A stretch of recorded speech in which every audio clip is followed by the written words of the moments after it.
ಈಗ ಎಣ್ಣೆ ಬಿಸಿಯಾಗಿದೆ, ಈರುಳ್ಳಿ ಹಾಕ್ತಾಯಿದ್ದೀನಿ. ಇಲ್ಲಿ ಮಸಾಲೆಗೆ 1 ಟೇಬಲ್ ಸ್ಪೂನ್ ಧನಿಯಾ ಪುಡಿ, 1/4 ಟೇಬಲ್ ಸ್ಪೂನು ಅರಿಶಿನ ಪುಡಿ. ಈಗ ಇದರಲ್ಲಿ ಎಣ್ಣೆ ಬಿಟ್ಟಿದೆ, ಚೆನ್ನಾಗಿದ್ದು ಹಸಿ ವಾಸನೆ ಎಲ್ಲ ಹೋಗಿದೆ. ತಿರುಗಿಸ್ಬಾರ್ದು, ಎಲ್ಲ ಕಲಿಸ್ಕೊಂಡ್ಬಿಡುತ್ತೆ. ನಿಧಾನಕ್ಕೆ ಈ ರೀತಿ ಬಿಡಬೇಕು.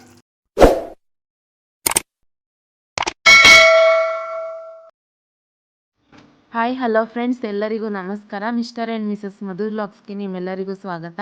ಬನ್ನಿ, ಇವತ್ತು ನಮ್ಮ ಮನೇಲಿ ಒಂದು ಎಗ್ ಮಸಾಲ ಕರಿ ಮಾಡೋದನ್ನ ಹೇಗೆ ಅಂತ ತೋರಿಸ್ಕೊಡ್ತಾ ಇದ್ದೀನಿ. ನಾನಿಲ್ಲಿ 5 ಮೊಟ್ಟೆ ತೊಗೊಂಡು ಬೇಯಿಸ್ಕೊಂಡು ಈ ರೀತಿ ಕಟ್ ಮಾಡಿ ಇಟ್ಕೊಂಡಿದ್ದೀನಿ. ರುಬ್ಬೋದಕ್ಕೆ 1 ಈರುಳ್ಳಿನ ಈ ರೀತಿ ಕಟ್ ಮಾಡಿ ಇಟ್ಕೊಂಡಿದ್ದೀನಿ. ಮತ್ತು 7ರಿಂದ 8 ಬೆಳ್ಳುಳ್ಳಿ ಹೆಸರು ತೊಗೊಂಡಿದ್ದೀನಿ. 5ರಿಂದ 6 ಕಾಳುಮೆಣಸು ತೊಗೊಂಡಿದ್ದೀನಿ. 1 ಇಂಚು ಶುಂಠಿ, 2 ಹಸಿಮೆಣಸಿನ್ಕಾಯಿ, ಸ್ವಲ್ಪ ಕೊತ್ತಂಬರಿ ಸೊಪ್ಪು ತೊಗೊಂಡಿದ್ದೀನಿ. ಮತ್ತು ಒಗ್ಗರಣೆಗೆ 1 ಈರುಳ್ಳಿ ಕಟ್ ಮಾಡಿ ಇಟ್ಕೊಂಡಿದ್ದೀನಿ ಈ ರೀತಿ ಚಿಕ್ಕದಾಗಿ. 1 ಟೊಮೊಟೊ ಕಟ್ ಮಾಡಿ ಇಟ್ಕೊಂಡಿದ್ದೀನಿ. ಮತ್ತು ಇಲ್ಲಿ 1 ಟೇಬಲ್ ಸ್ಪೂನ್ ಆಗೋಷ್ಟು ಧನಿಯಾ ಪುಡಿ, 1/4 ಟೇಬಲ್ ಸ್ಪೂನ್ ಆಗೋಷ್ಟು ಅರಿಶಿನ ಪುಡಿ, ಅರ್ಧ ಟೇಬಲ್ ಸ್ಪೂನ್ ಆಗೋಷ್ಟು ಖಾರದ ಪುಡಿ, 1 ಟೇಬಲ್ ಸ್ಪೂನ್ ಆಗೋಷ್ಟು ಗರಂ ಮಸಾಲ, ರುಚಿಗೆ ತಕ್ಕಷ್ಟು ಉಪ್ಪು, ಮತ್ತು ಮಾಡೋದಕ್ಕೆ ಬೇಕಾದಷ್ಟು ಎಣ್ಣೆ, ಮತ್ತು ಅರ್ಧ ಕಪ್ ಆಗೋಷ್ಟು ಮೊಸರು ತೊಗೊಂಡಿದ್ದೀನಿ. ಮೊದಲು ಇದಕ್ಕೊಂದು ಮಸಾಲೆ ರುಬ್ಕೊಂಬರೋಣ. ಇಲ್ಲಿ ಈರುಳ್ಳಿ ಮತ್ತು ಬೆಳ್ಳುಳ್ಳಿ ಶುಂಠಿನ ಒಂದು ಮಿಕ್ಸಿ ಜಾರ್ಗೆ ಹಾಕಿ ಪೇಸ್ಟ್ ಮಾಡ್ಕೊಂಬರೋಣ. ಮಸಾಲೆ ರೆಡಿಯಾಗಿದೆ. ಈಗ ಸ್ಟವ್ ಹಚ್ಚಿ ಒಂದು ಬಾಣಲಿ ಇಟ್ಕೊಂಡಿದ್ದೀನಿ. ಬಾಣಲಿ ಬಿಸಿ ಆಗ್ತಾಯಿದೆ.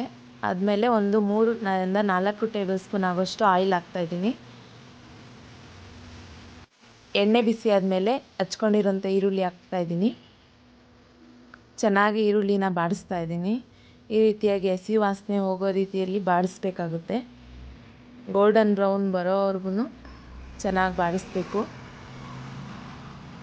ಈಗ ಈರುಳ್ಳಿ ಮತ್ತು ಟೊಮೊಟೊ ಚೆನ್ನಾಗಿ ಫ್ರೈ ಆಗಿದೆ. ಇದು ರುಬ್ಬಿರೋಂಥ ಮಸಾಲೆ ಹಾಕ್ತಾಯಿದ್ದೀನಿ. ಮಸಾಲೆಗೆ ಸ್ವಲ್ಪ ನೀರು ಸೇರಿಸ್ಕೊಂಡು, ರುಬ್ಬಿರೋಂಥ ಈ ಮಿಕ್ಸಿ ಜಾರ್ಗೆ ಸ್ವಲ್ಪ ನೀರು ಸೇರಿಸ್ಕೊಂಡು ಇದಕ್ಕೆ ಹಾಕ್ತಾಯಿದ್ದೀನಿ. ಇದೆಲ್ಲ ಹಸಿಯಾಗಿ ರುಬ್ಬಿರೋದ್ರಿಂದ ಚೆನ್ನಾಗಿ ಇದು ಹಸಿ ವಾಸನೆ ಹೋಗೋವರೆಗೂ ನಾವು ಫ್ರೈ ಮಾಡಬೇಕಾಗುತ್ತೆ. ಎಣ್ಣೆ ಬಿಡೋ ರೀತಿಯಲ್ಲಿ ಮೀಡಿಯಮ್ ಫ್ಲೇಮಲ್ಲಿ ಇಟ್ಕೊಂಡು ಚೆನ್ನಾಗಿ ಫ್ರೈ ಮಾಡ್ಕೋಬೇಕು. ಈಗ ಇದರಲ್ಲಿ ಎಣ್ಣೆ ಬಿಟ್ಟಿದೆ, ಚೆನ್ನಾಗಿದ್ದು ಹಸಿ ವಾಸನೆ ಎಲ್ಲ ಹೋಗಿದೆ. ಈಗ ತೊಗೊಂಡಿರೋ ಸ್ಪೈಸಸ್ ಹಾಕ್ತಾಯಿದ್ದೀನಿ.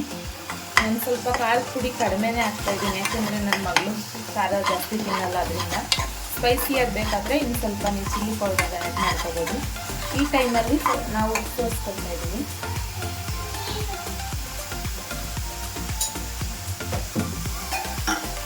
ಚೆನ್ನಾಗಿ ಇದನ್ನು ಮಸಾಲೆಯಲ್ಲಿರುವಂಥ ಹಸಿ ವಾಸನೆ ಎಲ್ಲ ಹೋಗೋ ರೀತಿ ಫ್ರೈ ಮಾಡ್ಕೊತಾ ಇದ್ದೀನಿ.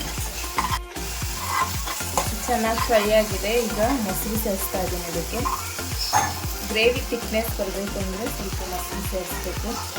ತುಂಬ ಟೇಸ್ಟಿ ಚೆನ್ನಾಗಿರುತ್ತೆ. ಈಗ ಮೊಸರು ಮಸಾಲೆ ಒಂದಿಗೆಲ್ಲ ಬೆರೆತು ಚೆನ್ನಾಗಿ ಎಣ್ಣೆ ಬಿಟ್ಟಿದೆ, ಫ್ರೈ ಆಗಿದೆ. ಈಗ ತೊಗೊಂಡಿರೋ ಮೊಟ್ಟೆ ಹಾಕ್ತಾಯಿದ್ದೀನಿ. 5 ಮೊಟ್ಟೆ ತೊಗೊಂಡಿದ್ದೀನಿ. ಅದನ್ನು ಈ ರೀತಿಯಾಗಿ ಬಿಡ್ತಾಯಿದ್ದೀನಿ. ಚೆನ್ನಾಗಿ ತಿರುಗಿಸ್ಕೊಳಕ್ಕೆ ಹೋಗ್ಬಾರ್ದು, ಎಲ್ಲ ಕಲ್ತ್ಕೊಂಡ್ಬಿಡುತ್ತೆ, ಬಿಟ್ಕೊಂಡ್ಬಿಡುತ್ತೆ. ಈ ರೀತಿಯಾಗಿ ಒಂದೊಂದನ್ನೇ ಮೆಲ್ಲಗೆ ಹಾಕಬೇಕು. ಈಗ ಇದ್ರ ಮೇಲೆ ಗ್ರೇವಿನ ಸ್ಪೂನಲ್ಲಿ ಇದ್ರ ಮೇಲೆ ಹಾಕ್ತಾಯಿದ್ದೀನಿ.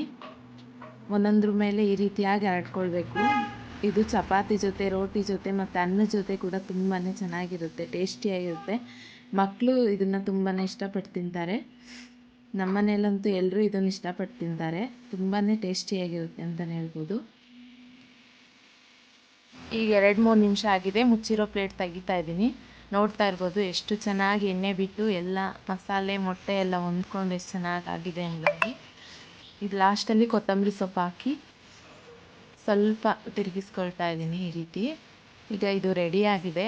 ಒಂದು ಡಾಬಾ ಸ್ಟೈಲಲ್ಲಿ ಮೊಟ್ಟೆ ಮಸಾಲ ಕರಿ ನಿಮ್ಮ ಮುಂದೆ ರೆಡಿಯಾಗಿದೆ.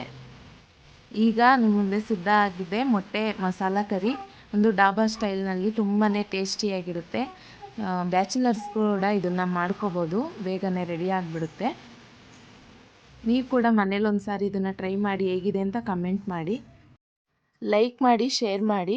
ಹಾಗೆ ನಮ್ಮ ಚಾನಲ್ನ ಯಾರೆಲ್ಲ ಸಬ್ಸ್ಕ್ರೈಬ್ ಮಾಡ್ಕೊಂಡಿಲ್ವೋ ದಯವಿಟ್ಟು ಎಲ್ಲರೂ ಸಬ್ಸ್ಕ್ರೈಬ್ ಮಾಡ್ಕೊಳ್ಳಿ.